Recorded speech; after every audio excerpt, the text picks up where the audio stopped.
and other members of Congress that are here. Thank you, and I just want to thank Mayor Adams and Commissioner Sewell, all the law enforcement that's here today for not having me for what you do every single day. And let me start by saying Detective Wilbur Moore and Jason Rivera are the who and what law enforcement ought to be. And the Senator Gillibrand and I have talked about that on the way up as well. I've spoken to their families, and their loss for the city is also a loss for the nation. You know, the future's cut short by a man with a stolen Glock with 40 rounds, a magazine with 40 rounds. It's really a weapon of war. One of the things I was proudest of years ago when I was in the Senate, I was able to get these weapons and the size of magazines outlawed. That got changed. It got overruled, but I don't see any rationale why there should be such a weapon able to be purchased. It doesn't violate anybody's Second Amendment rights to deny that option. But anyway, their futures are cut short by a man with a stolen Glock and that 40-round magazine. And I tell you, I want to thank the man back to my left. I think he's sitting right there for taking on. Stand up.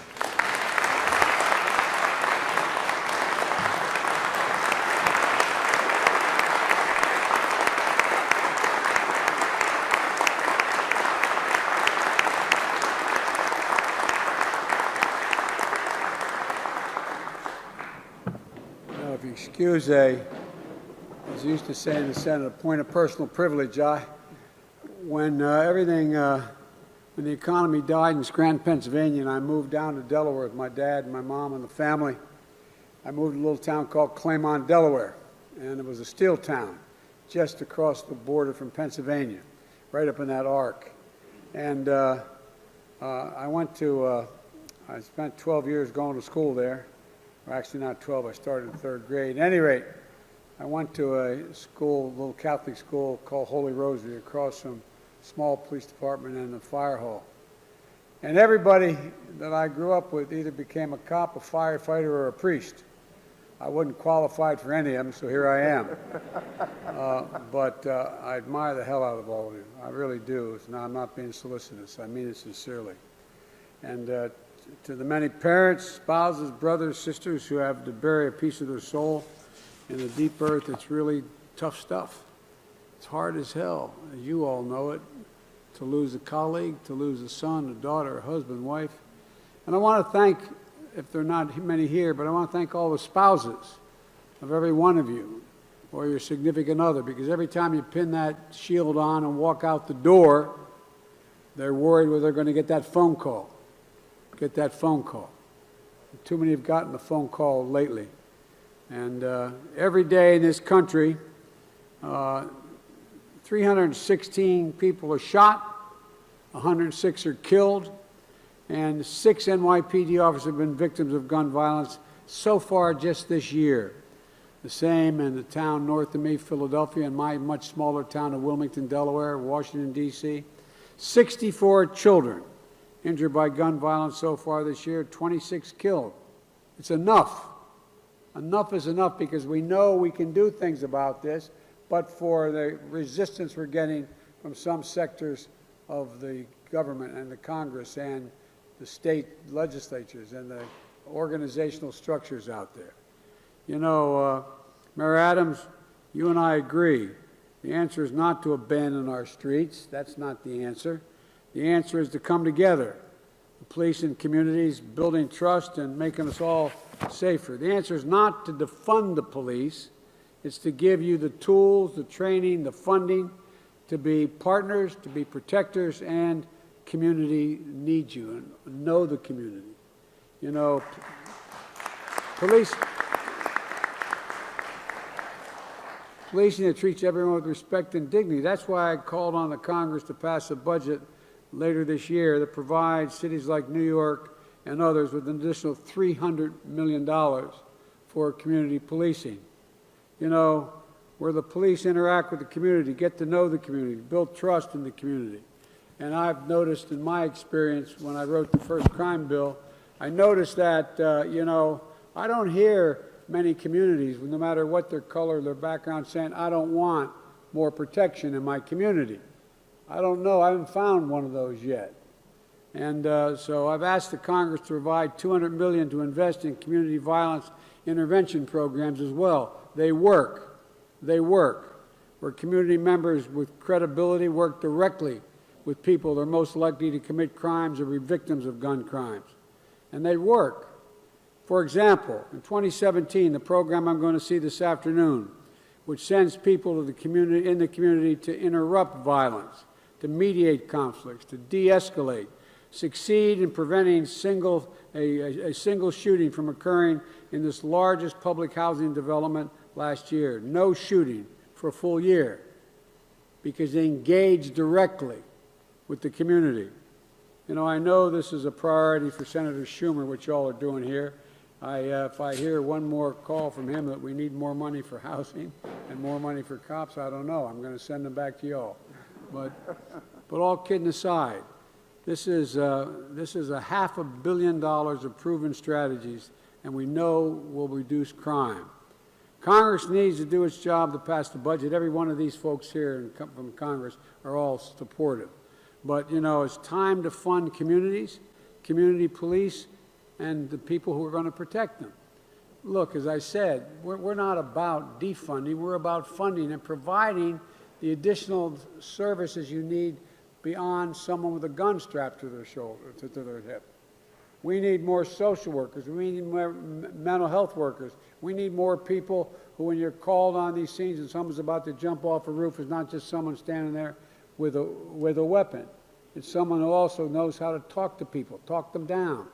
We can't expect you to do every single solitary thing that needs to be done to keep a community safe. It's time to fund community policing to protect and serve the community.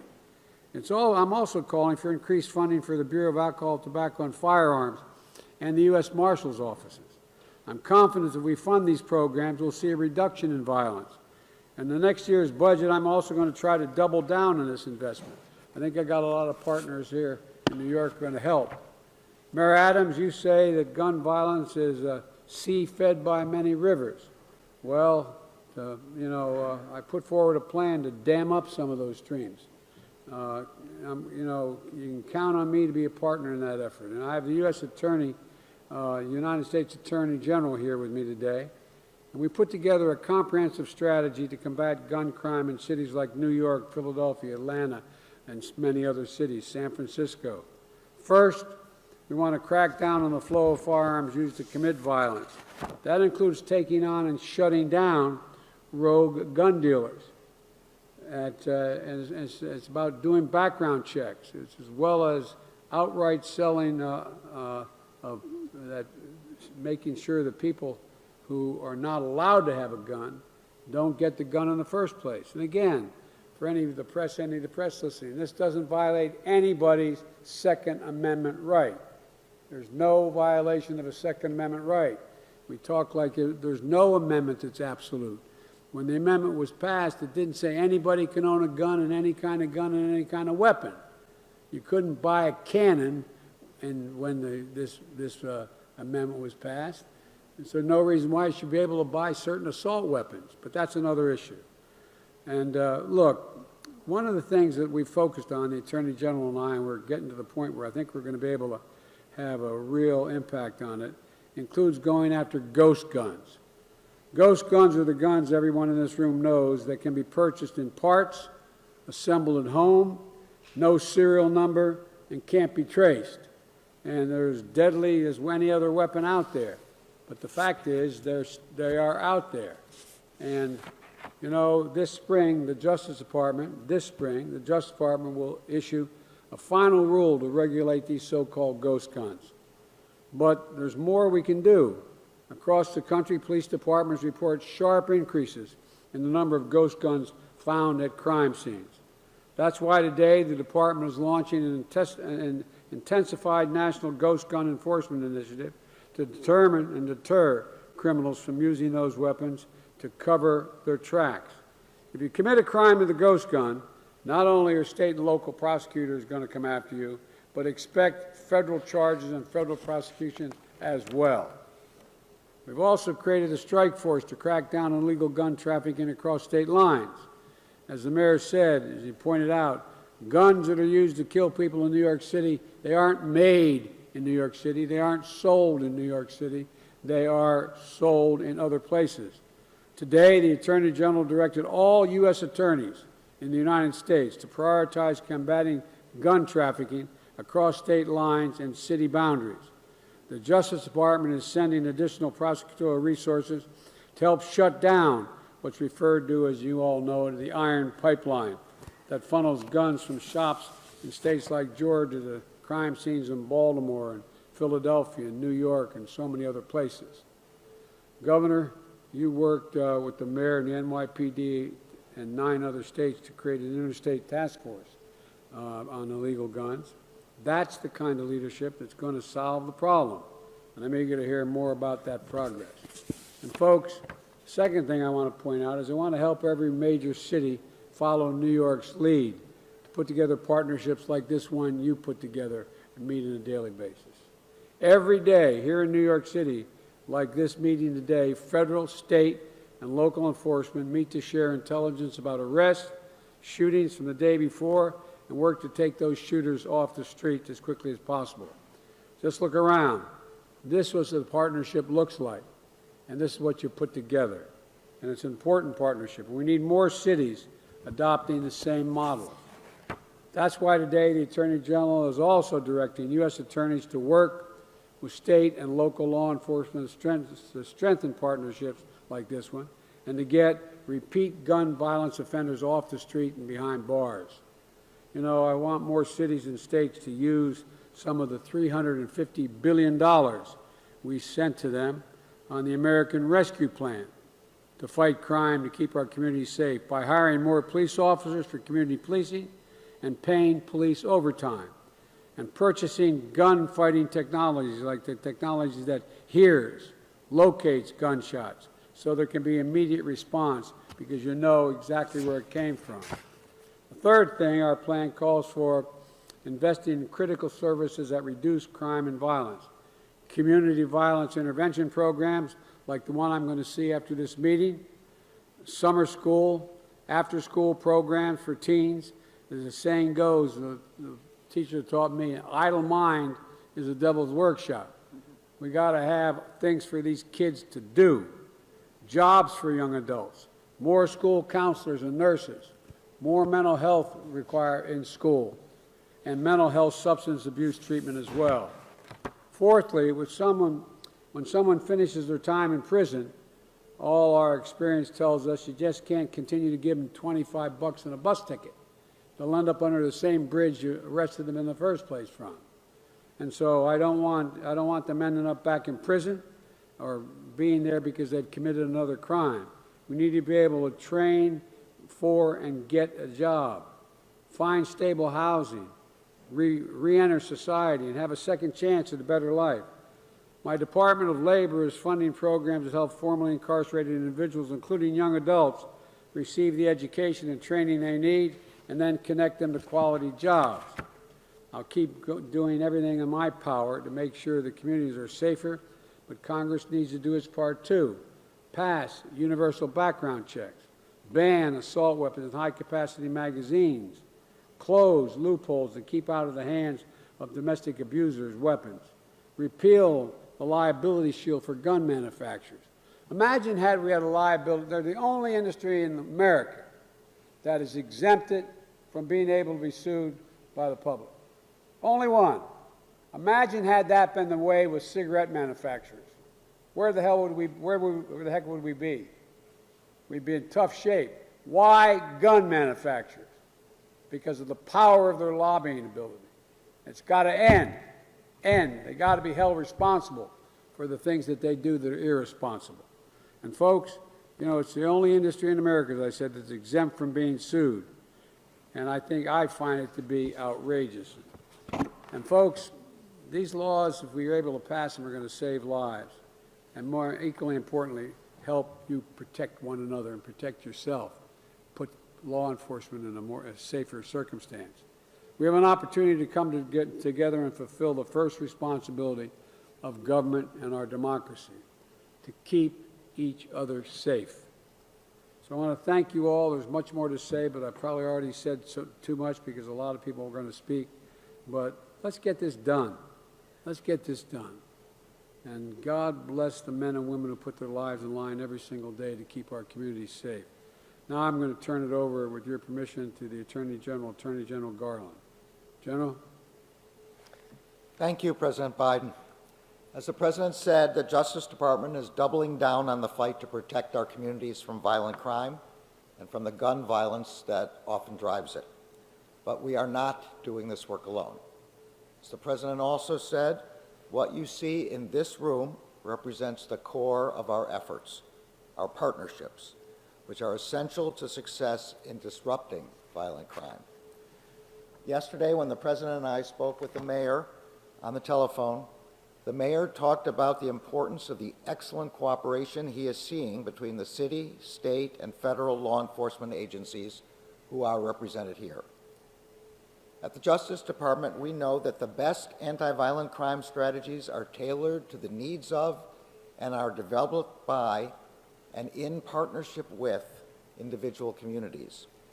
That is why all of our Justice Department law enforcement agencies and all 94 of our United States Attorney's offices, including the 2 represented by the United States Attorneys who are here today, are working with their partners in state and local law enforcement to develop and implement district-specific anti-violent crime policies.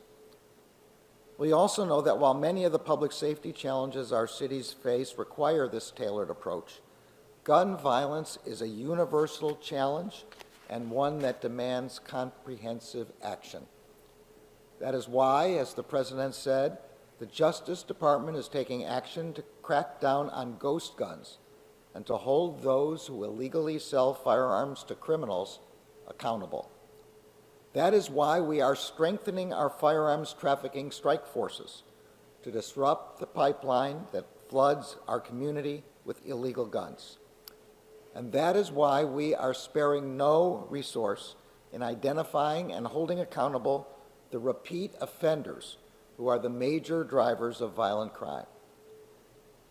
As we work in partnership with state and local law enforcement, we are also working in partnership with the communities most affected by this violence.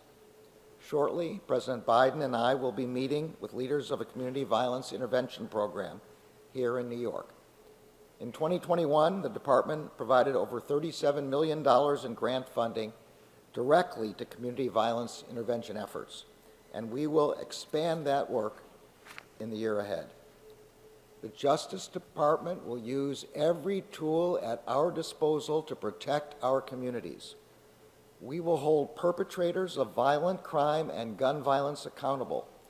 We will work alongside the communities most affected by that violence, and we will work together to build the public trust that is essential to public safety.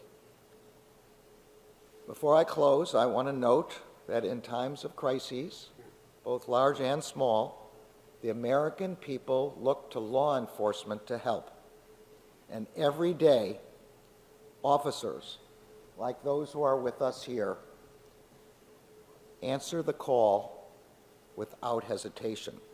Despite the difficulty and the danger, they show up and they put their lives on the line. That is what Detective Jason Rivera and Detective Wilbert Mora did. There are no words I can offer that could capture their bravery or the pain that has been inflicted on their loved ones.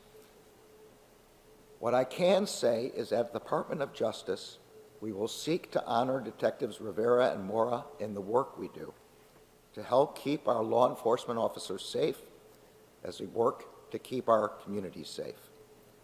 I'll now turn the program over to Mayor Adams. Thank you. Thank you so much, Attorney General and Mr. President. It's really good seeing you. And how do we get here? When I was in Washington, D.C., we were in a meeting, And the president pulled me into the Oval Office, and after asking what could he do for the city and our desire to deal with violence, I had a brief nod, and I was about to walk out, and he grabbed me by my arm and turned me around and looked into my eyes. And he says, "Eric, what can we do?" And I told him the help we needed. And I asked him several things, but two of them was, one, to come to New York and to speak with our city, state, and federal law enforcement personnel so we could have a 9/11 response to this violence. We came together as a country when international terrorists decided to change our way of life, and we responded. And the response was the same by this president. In August, this room came together, some of the finest men and women in law enforcement, and they meet every day to zero in on the violence that is attempting to take our way of life. And I thank you for your response, and Mr. President, I thank you for your response. And then I asked him to go on the ground, because it's about intervention and prevention. And prevention are the long-term things we need to do. I asked him to go on the ground with us to meet the crisis management teams, the everyday people who are doing the hard work in alignment with the police department. And today, we're going out to Queensbridge and meet that team, where a young man named Kay Bain is using his skills to bring down violence. And in his area, we saw 0 homicides for a period of time. But it was not only because of what he did, it was because of what D.A. Katz did to partner with him by bringing down those known violent offenders. That's the combination we need. And I'm biased, Mr. President, because I have some of the best congressional delegations here in New York. Joining us today, we have the Dean of the delegation that's here, Congressman Nadler. We have Congressman Hakeem Jeffries, Congresswoman Grace Mean, Congressman Tom Suozzi, and we have the top Attorney General anywhere in this country, an Attorney General Letitia James, and as you indicated, we have two of the best U.S. attorneys in the Southern and Eastern District that's here with us. We were so proud to meet with them yesterday, but also a district attorney team. As we see here, Katz, Darcel Clark, McMahon, out in Staten Island, and D.A. Braggs. A real concerted and combined effort to get this done. And then I think about Congressman Espaillat. In his district, where the 2 officers were slain, but also in his district was where an 11-month-old baby was shot while sitting by her mother. Also in his district was where a 19-year-old child working in Burger King was shot and killed. And he was on the ground for each one of those incidents, standing with me as we fought against this violence. The police commissioner and I are dedicated and committed to turning this around. I made the best choice anyone can make in picking a police commissioner. She's the right person at the right time to do the right job, and I'm proud to serve with her. We know how important this is. Yesterday, we gathered at St. Patrick's Cathedral in mourning. Today, here at One Police Plaza, where I walked across that stage as a captain, we're here in solidarity to deal with the issue of violence that has become pervasive in not only New York City, but in the cities across America. And I want to thank all of you for joining me as we pursue this fight to make sure the stain of violence does not destroy our communities. And U.S. Attorney General Garland, I appreciate your commitment and dedication in living up to the promise that was done with your team as we sat in the room with Ambassador Susan Wright and sitting there with the president and other mayors across the city as we deal with this issue. The president is here because he knows what the American people want: justice, safety, and prosperity, and they deserve every bit of it. And he wants to end the gun violence in our city and in our country. and a future built on equality and opportunity, because the lack of the two feeds the gun violence that we are seeing. Far too often when we advocate for this, Mr. President, people miss the part that we state we want to end inequality. Let's stop being divisive and united to come together and deal with this fight. We are on the same page. There is a reason they call me the Biden of Brooklyn. That's what New Yorkers want too. That's what I campaign on, and it's why you elected me as the mayor of the city of New York. And it's what the president came here today to hear from you and to deliver. Last week, my administration released our blueprint to end gun violence. There are many rivers, as you stated, that feed the sea of violence. We must dam every river. One river will cause another death prematurely in our city. And many reasons these rivers have continued to rise in our city and in our country, and we're going to stop them from doing so. But the president and these leaders that are here today, we are going to work together to end this violence in our city and in our country. When President Biden and I first met last summer, we hit it off right away. We had a clear mission, the average Joe, they call him, because we know we have to build a city and a country that's made up of everyday New Yorkers and Americans. He knows that public safety and justice are the bedrock of our economy, our democracy, and our society. And we know who we work for, the people. And that includes the dishwasher, people who wear coveralls, aprons, scrubs, and hard hats, the everyday people who just want to provide for their families and one day go from being a dishwasher, a mailroom attendant, and become a mayor of the city of New York. Everyday New Yorkers and everyday Americans. The people who want to raise their families in the city and in the country with good jobs, good schools, and safe streets. We both know our highest calling.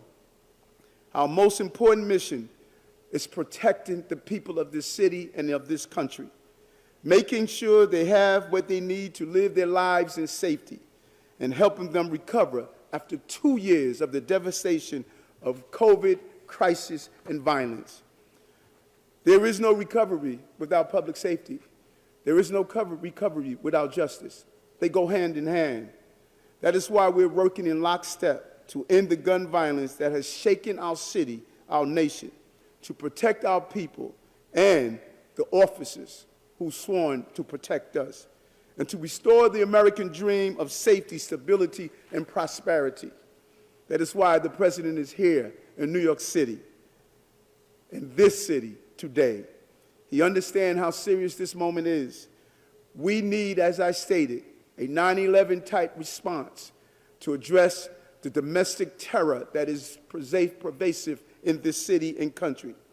And President Biden is here to deliver on his promise to come here. He committed to it, and he is here. And get New Yorkers the backup we need. Far too long we called for backup, and it was not here. It is time to have that backup. This morning, the White House announced that the federal government would direct more resources to fight local crime around the country, expand the information sharing model that you are going to witness here today, Mr. President, and call for more funding for Congress for violent interrupters, something that my congressional delegation understands so clearly. We could build back if we pass Build It Back. That is how we build America back. And scale up a nationwide response to this public health crisis that is gun violence. That's why we're here today, to bring together our federal, state, and city partners in common cause.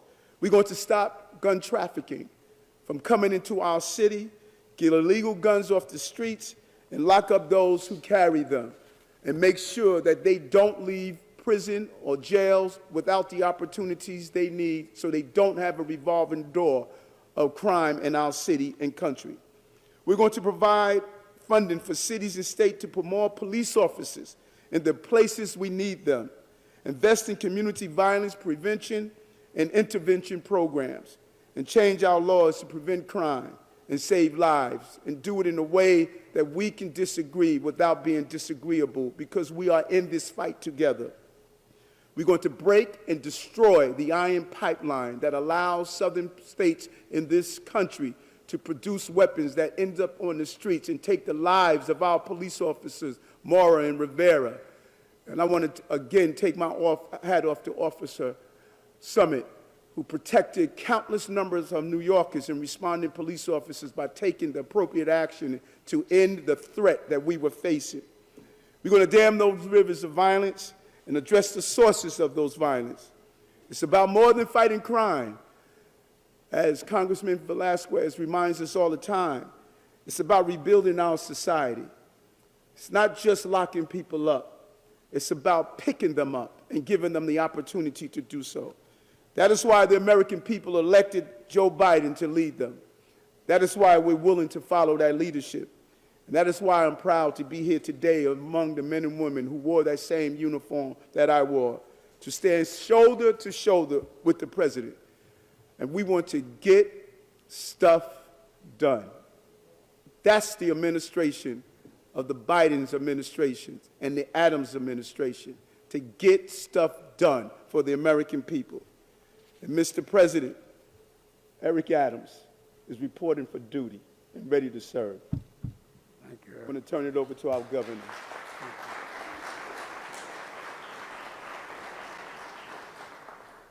Thank you, Mr. President, for participating here today. This is on. Is that on? Microphone on? I don't think it's on. All right. Is that on? Can you hear me now? All right. All right. Mr. President, life is all about showing up.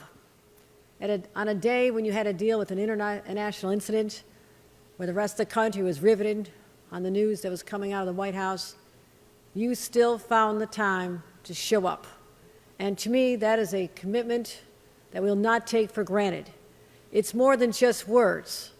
It's a sign of your desire to really be a partner with all of us, as I am with the Mayor of New York and with our district attorneys and the New York State Police and the NYPD, who I said today, it is so refreshing not to see you sitting there with tears in our eyes in St. Patrick's Cathedral, as we have been doing far too often. So, Commissioner, I want to thank you for leading an incredible team. I'm proud of my team at the state level.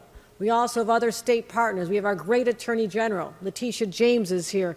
Mr. Attorney General, thank you. We think you're doing a great job with the country. We've got the all-star right here in our own state as well as all the elected officials who I had the privilege of serving with in Congress a decade ago.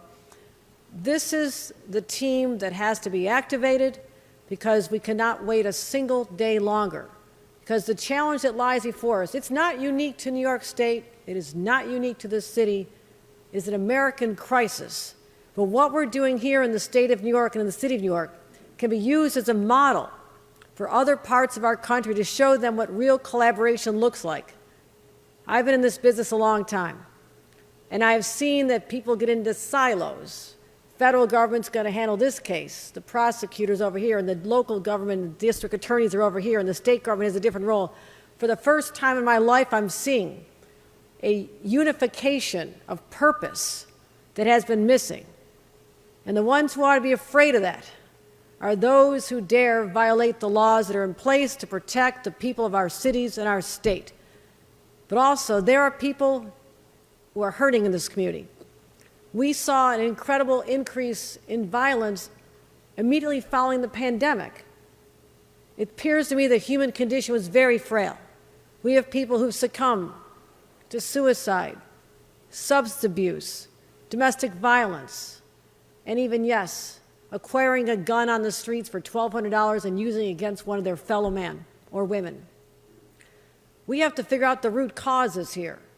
And that is why in my budget, I not only tripled the amount of money to support our law enforcement activities and community policing, but tripled the amount of money being spent on the exact kind of programs we're all talking about here, is figuring out what is happening when young people are faced with that decision that's going to affect them for the rest of their lives. Do I stay on the straight and narrow, or do I succumb to the streets? Where am I going to find my family? We need to provide that family and let them know that there are jobs and opportunities and adults who care about them, and the violence disruptors, and I've seen them in action so many times. Many of them are former gang members. They're the ones who can speak to them in a way that no one else can. So we're continuing to support that. And Mr. President, I want to thank you for the American Recovery Plan dollars. We are spending them on many important causes, but we are dedicating many of them, as you've suggested, to dealing with both sides of the equation.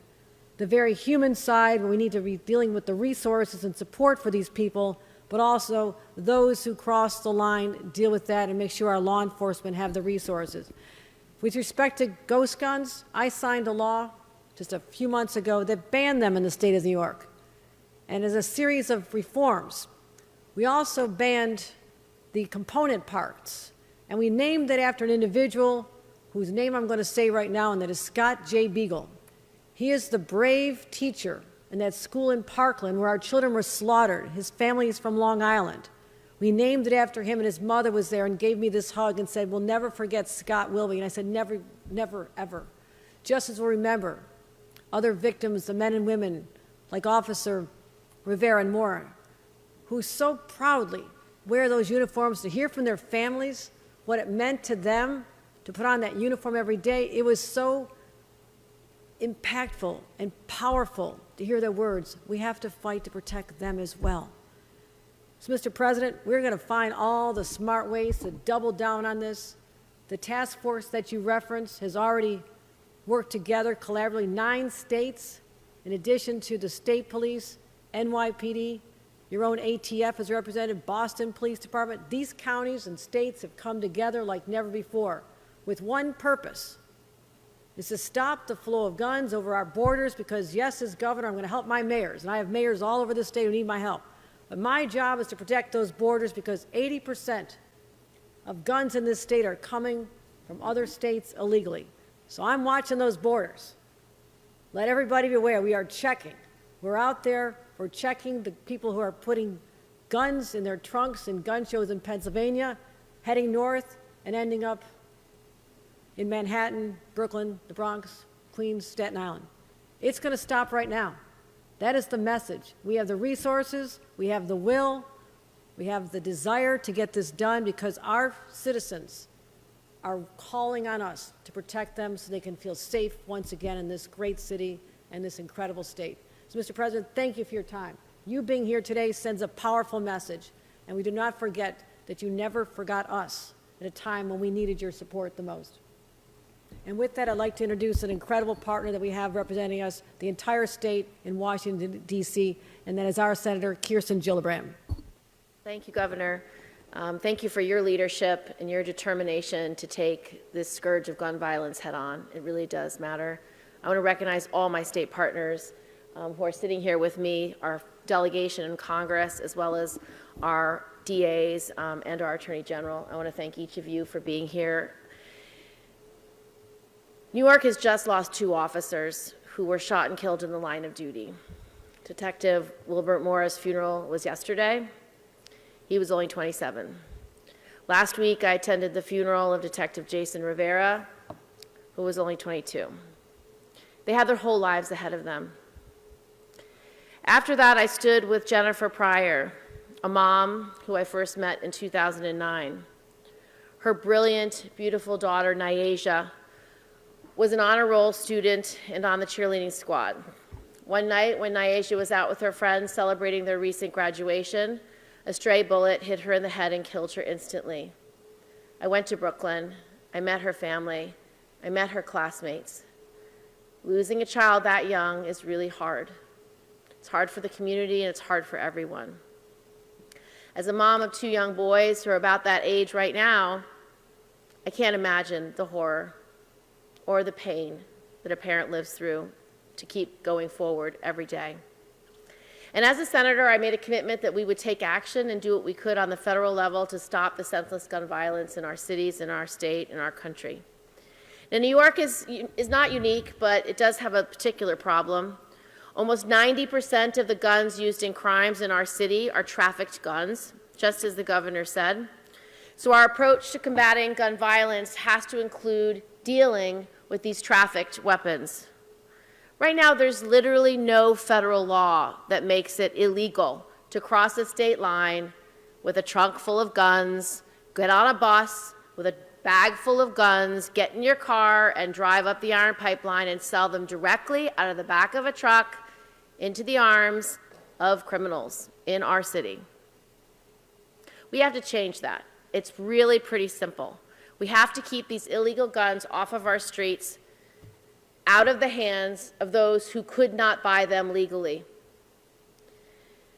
We have to work hand in glove across federal, state, and local government lines. We have to pass the common sense gun reforms that the president talked about, that our mayor wants, that our attorney general fights for.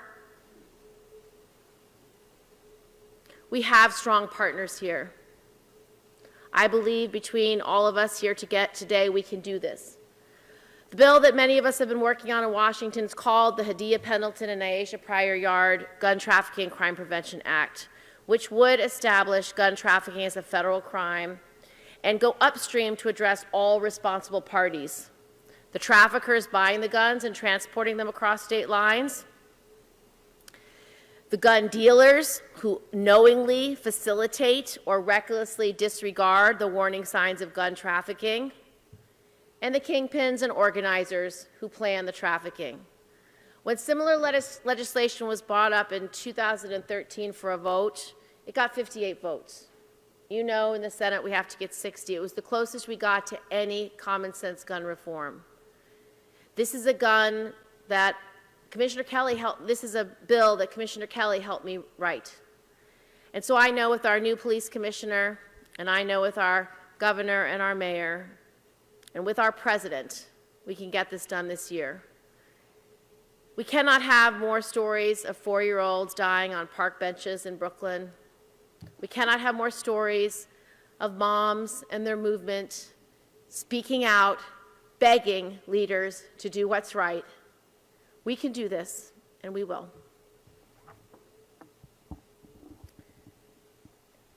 Now I'd like to introduce Hakeem Jeffries. Thank you, Senator Gillibrand, to President Biden, Mayor Adams, Governor Hochul, General Garland, Commissioner Sewell, all my colleagues in government, men and women of the NYPD. President Biden, thank you for your leadership, your partnership, for your presence here in New York City. We believe the greatest city in the world, with apologies to Wilmington, Delaware. But every great city, of course, has challenges, and the stunning rise in gun violence is a major challenge for us to address. But we recognize, as you have indicated, it's a national challenge. Think about the dynamic that we are confronting here in America. We have 4% of the world's population, but 40% of the world's guns. That means there are more than 300 million guns circulating in the United States of America. And many of those guns, such as the one used to strike down 2 heroes, Detective Rivera and Detective Mora, are weapons of war. They're not used to hunt deer, they're used to hunt human beings. That's not acceptable. Many of those guns too easily fall into the hands of violent individuals in far too many communities, such as many that I represent in central Brooklyn and across America. That's not acceptable, and far too many of those guns are illegally trafficked from other places into this great metropolis. That's not acceptable. So it's an all-hands-on-deck approach that will require tremendous leadership, as is being provided by our president, our governor, and our mayor, and our congressional delegation at all levels of government, city, state, and federal. And the congressional delegation in the House, Representatives Velasquez Nadler, Espaillat, Meng, Swazi, and others, we stand ready to partner with you to get done what needs to happen to deal with this gun violence scourge with the fierce urgency of now, to make sure that we balance the interests of public safety and that important American principle of liberty and justice for all, and invest in communities that have traditionally been left behind to create opportunity in every single zip code. A tough moment for us in the city, but we're a resilient community, a resilient city, a resilient country. You can knock us down, but never knock us out, and together we will get this done. Thank you for your leadership, Mr. President. I now yield to my good friend, whose district we are in, here in Lower Manhattan, Congresswoman Nydia Velázquez.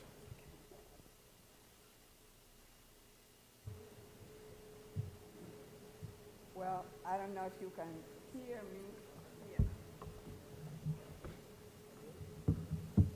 Good morning, everyone. Thank you for being here. Mr. President, it is such an honor, and it is so comforting to the men and women in uniform, to the mothers, fathers, brothers, sisters who have suffered because of gun violence in our country, to the Attorney General Garland, Governor Hochul, and Mayor Adams. Thank you for making it possible, but also in recognizing that it takes all of us working together. To my New York congressional delegation, I want to recognize the incredible role that we have played in working together with this administration to make sure that we secure the resources, not only to deal with gun violence in our country, but to tackle the issue of the pandemic, to provide relief assistance to small businesses in our country. And I am proud that we have been able to get this economy growing again, that because of the commitment and vision of President Biden. Since the start of the pandemic, gun violence in our city has surged to levels not seen in a decade. Shootings are up by 166% here in New York City. Across the U.S., over 20,000 people were killed by gun violence last year. Black and brown communities, we are victims of gun violence. It takes us also, because we are on the ground. We know what works and what doesn't work. We got the expertise, and we need to use all those grassroots community organizations who understand the dynamics that play into gun violence in our country. So these statistics are not just numbers.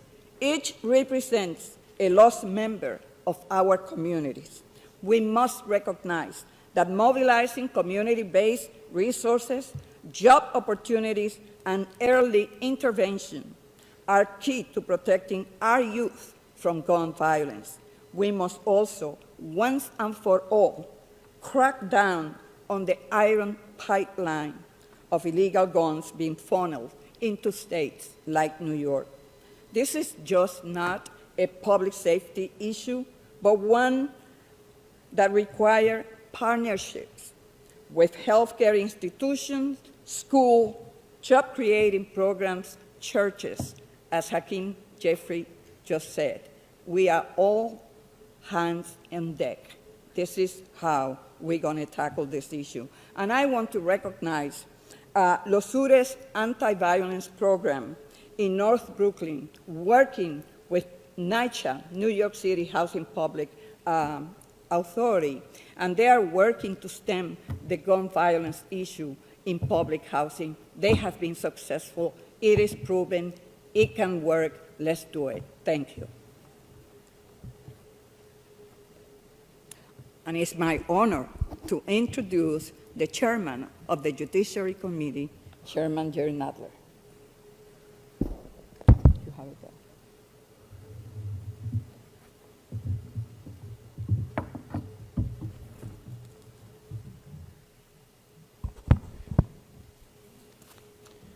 Well, thank you very much. I obviously agree with everything that's been said, and I certainly thank the President for his support for the actions he's taking to bring money to New York, for his support of legislation in order to solve this problem. You know, it is said that by the NRA, and I remember in 2004 when we passed, when a Republican Congress passed that bill to exempt gun manufacturers from lawsuits because they were being sued on the model of the tobacco companies who had been sued for falsifying the information about the toxicity of their product. And they managed to pass this legislation, which is still on the books. And the President, who was then a senator, was instrumental in 1994 in getting the assault weapons ban passed. But it was a 10-year bill, and it was allowed to expire in 2004, and I wish we could get it back. The legislation that we have passed in Congress is wholly inadequate. Now, the Judiciary Committee has passed, the House has passed two bills, H.R. 8, which requires a background check on every gun or transfer with limited exceptions, such as family members. We passed the Enhanced Background Checks Act of 2021 last March, which addresses the Charleston loophole in background check procedures. This loophole is that when an individual attempts to purchase a firearm from a licensed dealer, the FBI has 3 days to complete a background check, and if the background check isn't completed in 3 days, he gets the gun, even if the background check would come back in 4 or 5 days and say that this person is a dangerous person to have the gun. So we passed the Enhanced Background Checks Act of 2021, which addresses this deficiency by providing the FBI additional time to complete background checks, gives notice to the FBI about which cases need to be prioritized for review. And the Judiciary Committee, in October of last year, only a few months ago, reported favorably out of committee Lucy McBath's bill, red flag bill, which would create a federal extreme risk, or red flag law, as we call it, that would prevent firearms from being accessible to those who are a danger to themselves and others. The bill would create procedures for federal courts to issue extreme risk protection orders to prohibit a person from purchasing, possessing, or receiving a firearm or ammunition. Under the bill, a family or household member or a law enforcement officer can petition the court for an extreme risk protection order with respect to an individual who poses a risk to themselves or others. The bill also adds people who are subject to an extreme risk protection order to the categories of persons prohibited from purchasing, shipping, transporting, possessing, or receiving a firearm or ammunition under federal law. Now, in the last Congress, in the 116th Congress, the Senate companion to this bill was introduced by Lindsey Graham. The concept was championed by none other than President Trump in a series of 2019 statements on mass shootings. Senator Graham has not reintroduced the bill yet in the 117th Congress, but we're talking to him. Leadership has expressed support, given its bipartisan origins and outreach by Representative McBath and others, by committee staff. The bill, we hope, will find Republican support of the House floor, and I believe that this bill is the best hope for legislative action on gun violence in what remains of this Congress. Now, of course, this is wholly inadequate, and that's why everything the President is talking about and the Attorney General is talking about doing by executive order, which should be law, but we haven't been able to make it law, should be done by executive order, and hopefully, eventually by law.